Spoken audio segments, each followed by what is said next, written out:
Welcome to Chillin' 101. We hope this video helps. You start by opening VN and going straight to the Share or Settings area where the QR tool's live. Tap the QR scanner icon and grant camera permission if prompted. This enables live detection. Hold the phone steady, align the code inside the square frame, and make small adjustments to distance for focus. You want crisp contrast and minimal glare so the app reads data cleanly. Once detected, VN will preview the linked content before you confirm any action. Once VN shows a preview, you decide how to use the link. Import a clip, apply a template, or open an external URL. You tap Import to add media to your timeline, or choose Open to visit a web asset. Select the destination project if prompted.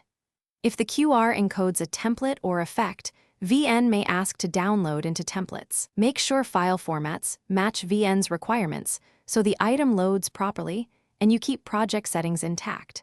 Complete the process by confirming the import, placing the asset where you need it, and saving the project right away to avoid data loss. If scanning fails, clean the lens, add light, and retry at about 0.5 meter to 1 meter distance while keeping steady hands. This fixes most focus issues.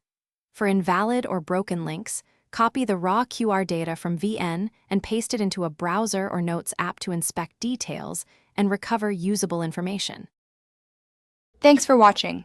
Consider subscribing if we helped you.